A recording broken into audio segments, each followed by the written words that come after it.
I, তুমি তোমার বাবা মাকে অন্য কোথাও পাঠিয়ে দিচ্ছ না কেন? বাবা মাকে অন্য কোথাও পাঠিয়ে দেবো মানে কি বলতে চাচ্ছ? আমি যা বলতে চাচ্ছি তা একদম ক্লিয়ার। তুমি তোমার মা বাবাকে অন্য কোথাও পাঠিয়ে দাও। তোমার কি হয়েছে বলো তো? তুমি খাওয়া আমার বাবা মার পিছনে কেন লেগে আছো? আমি কি এমনিতে বলছি নাকি? হ্যাঁ, আর আমি কেন বলছি তুমি কি আমার কথা বুঝতে পারছো না? তুমি মাস শেষে কত টাকা বেতন পাও? হ্যাঁ, তোমার বেতনের টাকা দিয়ে তো আমাদের সংসারটাই ঠিক মতো চলে না। আর আমি যে বাজার করি, বাজারে কত টাকা খরচ হয় সেটা তোমার আইডিয়া আছে? সেটা তো তোমার আইডিয়া থাকবেও না। তুমি তো মাস শেষে আমার হাতে টাকা দিয়ে নিজে একদম ঝামেলা মুক্ত হয়ে যাও। মাসের 20 থেকে 30 তারিখ পর্যন্ত যে সংসারটা কিভাবে আমার চালাতে হয় তা একমাত্র আমি বুঝি। আমার একটা বাচ্চা আছে, আমার বাচ্চার পড়াশোনার খরচ এগুলো কে চালাবে? হ্যাঁ, তোমার মা বাবাকে টানতে টানতে না দেখি আমাদের সংসারটা চালাতে হিমশিম খেয়ে যাচ্ছি। আমার বাচ্চার পড়াশোনার খরচ আমি ঠিক মতো চালাতে পারছি না। আর ওনাদের এই বাড়িতে থাকা একদমই আমি পছন্দ করব না। কেন সহ্য করবো না জানো? কারণ আমরাই ঠিক মতো খেতে পারি না, তাদের কি করে খাওয়াবো? আরে বাবা, আমার বাবা মাকে কোথায় পাঠাবো? আমাদের অন্য কোথাও কোনো জমি নেই যে সেখানে একটা বাড়ি বানিয়ে তাদেরকে রাখবো। আরে বাবা, বাড়ি নেই তো কি হয়েছে? তাদেরকে তুমি বৃদ্ধাশ্রমে পাঠিয়ে দাও। বৃদ্ধাশ্রমে? হ্যাঁ, না হলে তো আমাদের কষ্ট হচ্ছে। তাছাড়া আমাদের পরিবার থেকে যদি 2 জন সদস্য কমে যায় তাহলে তো লাভটা আমাদেরই হবে, আমাদের খরচটা বেঁচে যাবে। তাছাড়া তোমার মা বাবা যখন এই বাড়িতে ছিল তাদের জন্য তো আরো এক্সট্রা খরচ হতো, তাদের ওষুধের টাকা দিতে হতো, আবার খাবার কেনা লাগতো, বুঝো না, এক্সট্রা একটা ঝামেলা। তাই বলছি কি তারা ওইদিকে ভালো থাকুক আর আমরা আমাদের সংসার নিয়ে এদিকে ভালো থাকি। তারাও হ্যাপি, আমরাও হ্যাপি। না, আমি আমার বাবা মাকে বৃদ্ধাশ্রমে পাঠাতে পারবো না। কেন বলতে পারবো না? হ্যাঁ, এই সংসারে যদি আমার থাকতে হয় না তাহলে আমার কথা মতোই সবকিছু চলবে। আমার কথার এই দিক সেদিক করে না আমি আমার বাবার বাড়িতে চলে যাবো। আমি তোমার সাথে সংসার করবো না।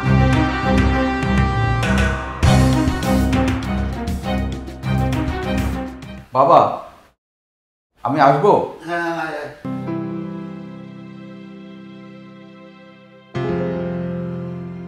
বল। বাবা, তোমার সাথে আমার কিছু কথা ছিল। আমি আর তোমাদেরকে আমাদের সাথে রাখতে পারছি না। বুঝতেই তো পারছো যে টাকা মাইনে পাই তা দিয়ে আমাদের হচ্ছে না, চলতে পারছি না। তাই আমি তোমাদেরকে বৃদ্ধাশ্রমে পাঠিয়ে দিতে। থাম। মা, জানিস বাবা আমাদের কষ্টটা কোথায়? এই শেষ বয়সে এসে আমাদেরকে ছেলে, ছেলের বউ, নাতিটাকে ছেড়ে আমাদের দুজনের চলে যেতে হচ্ছে। এটাই আমাদের কষ্ট। তোমরা চাইলে যে কোনো সময় আমাদের সঙ্গে দেখা করতে চলে আসতে পারো। আর তাছাড়া আমরা তো মাঝে মধ্যেই তোমার সঙ্গে দেখা করতে যাব। তুই এত টেনশন করিস না, তুই ভালো থাকলেই আমরা ভালো থাকবো, আমাদের মনে কোনো কষ্ট নেই। আমরা চাই না তোর কোনো ক্ষতি হোক বাবা। আমরা চলে যাব কালকে।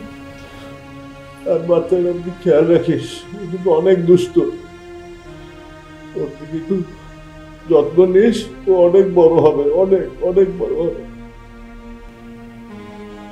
ঠিক আছে, কালকেই তোর মাকে নিয়ে আমি চলে যাব। আমাদের দাদু ভাইটা কিন্তু অনেক গেলেন। ভাইয়া, ভাই বলছিল আজকে সারাদিন দেখি না। ও এখানে আসো, এখানে আসো, এখানে আসো। দাদু ভাই, আমরা যদি বাসা থেকে চলে যাই তুমি থাকতে পারবে না? তোমার অনেক খারাপ লাগবে দাদু ভাই? হ্যাঁ, কার ছেলে। তুমি আমাদের দেখতে যাও। আচ্ছা রাবেয়া, দেখতে কার মতো হলো? ওর জন্য বুকটা জন্ম না। দাদু ভাই, সারাদিন কইছিলা? হ্যাঁ, একবারও দেখলাম না যে আজকে। কোথায় ছিলা সারাদিন? স্কুলে। 너네 দিদিমাকে 잘못했죠? না দাদু, কোথাও যাব না। তুমি যাবা তো, আমাদের দেখতে যাবা না তুমি? না দাদিমাকে আমি কোথাও যেতে দেব না। না দাদু ভাই, আমরা চলে যাচ্ছি, তোমরা ভালো থেকো। তুমি দুষ্টুমি করবা না, হ্যাঁ, পড়াশোনা করবা, অনেক বড় হতে হবে তোমাকে। আর বড় হয়ে বাবা মার দিকে খেয়াল রেখো, বাবা মার যত্ন করবা, হ্যাঁ, বাবা মাকে আগলে রাখবা। তুমি দুষ্টুমি করবা না, হ্যাঁ? মায়ের কথা শুনবা।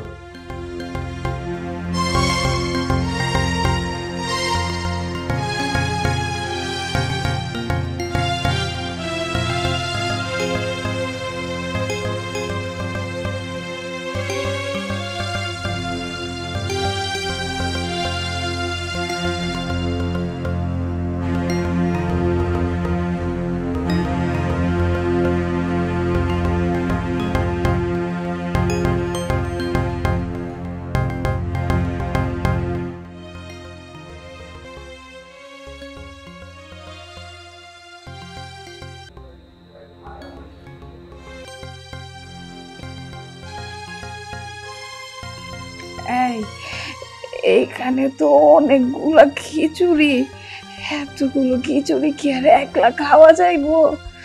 আমি একটা কাজ করি, বৌমারে কই একটা ডিম ভাইজা দিতে। চেষ্টা করো খাওয়ার। একটা কাজ করি, বৌমা বৌমা শুই না যাও। বলেন।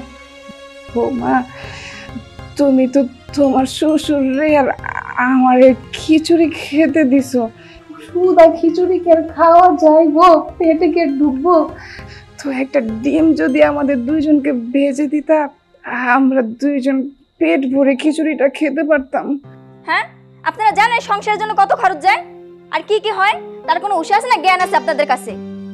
আমার সন্তান আছে, তার পড়াশোনার খরচ আছে, তার টুকটাক খরচ আছে, তারপর কারেন্ট বিল, গ্যাস বিল এগুলো দিতে হয় আমার সবকিছু নিয়ে মিলিয়ে ঝিলে আমার দিতে হয়। তারপর আপনাদের দুজনের খরচ, আপনাদের দুজনের আমার বাড়তি ঝামেলা, আপনাদের ডাক্তারটা পর্যন্ত আমার দেখাইতে হয়। আর 3 বছর ধরে আপনার শুনতেছি যে আপনার পায়ে ব্যথা, এই ব্যথা, সেই ব্যথা, দেখাইতে দেখাইতে তাও আপনাদের অসুখ আর শেষ হয় না। জুয়ান কাল তো শ্বশুর শাশুড়ি জ্বালাইছেন, আর এখন আমারে জ্বালাইতেছেন আপনারা ইচ্ছা মতন। কি পাইছেন কি আপনারা? আপনাদের তো খিচুড়ি, সেটা তো আপনাদের ভাগ্য ভালো, আবার ডিম কেন বলতেছেন? বাবা, তুমি ব্যাংকে যাওনি আজকে? তোমাকে সকালবেলা এত করে বলে গেলাম, আজকে ব্যাংকে আমার টাকা জমাতে লাস্ট ডেট ছিল। মানে বিদ্যুৎ বিল, তারপরে ইলেকট্রিসিটি, গ্যাস, এগুলো কি আমার করতে হবে? এই বিলগুলো আমার দিতে হবে। আমি অফিস করব নাকি তোমাদের এই কাজ করে দেবো? আবার খাবার দাবার, অফিস, সংসার সবকিছু আমার দায়। আমি বুঝলাম না বিষয়টা কি আসলে। কয়দিন যাবৎ হাঁটুটা একটু ব্যথা করছে। তো তোমার হাঁটুটা ব্যথা করছে সেই পেঁচাল শুনেছি আজকে আমি 3 বছর, তোমাকে ডাক্তার দেখানো পর্যন্ত হয়েছে। তুমি সারাদিন বসে থাকলে হবে? তোমার এই ছোট ছোট কাজগুলো তোমাকে করতে হবে, তোমাকে এখানে সেখানে যেতে হবে। তুমি সেটা করতে পারো না? বসে থাকলে তো ব্যথাটা আরো বাড়বে। তুমি কি করো সারাদিন? তোমার কি এমন কাজ? বসে বসে শুধু খাও। তোমারই পেঁচাল, অফিস থেকে আমার ঝামেলা, তারপরে ওই যে ব্যাংকের ঝামেলা, এই পাওনা টাকা ওই পাওনা টাকা সবকিছু আমাকে শোধ করতে হয়। আমার মানে আজকে ফোন করে আমাকে পাগল করে দিয়েছে, আর তুমি আছো তোমার পায়ে ব্যথা নেই। আশ্চর্য।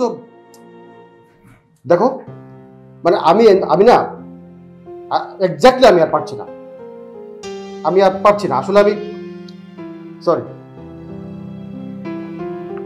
আপনারা কিন্তু তাদের শান্তি দিবেন না? হ্যাঁ, সামান্য একটা কাজ দিয়েছে আপনাদেরকে, শুধু একটা বিল দিছে, সেটা দিয়ে আসার জন্য, তাও আপনারা দিয়ে আসতে পারতেছেন না।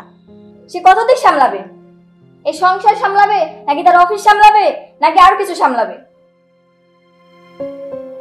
চত্বর সব জানি।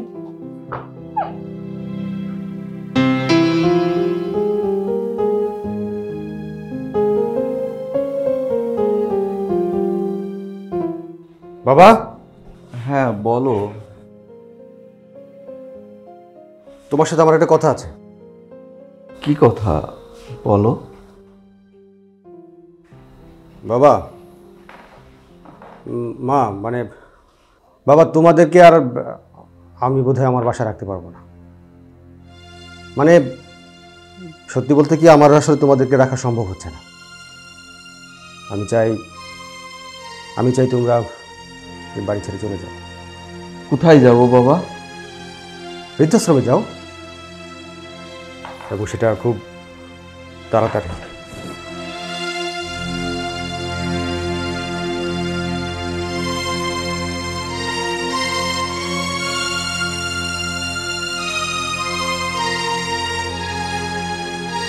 একদিন নিজেদের সুখের কথা চিন্তা করে বাবা মাকে এই বাড়ি থেকে বের করেছিলাম।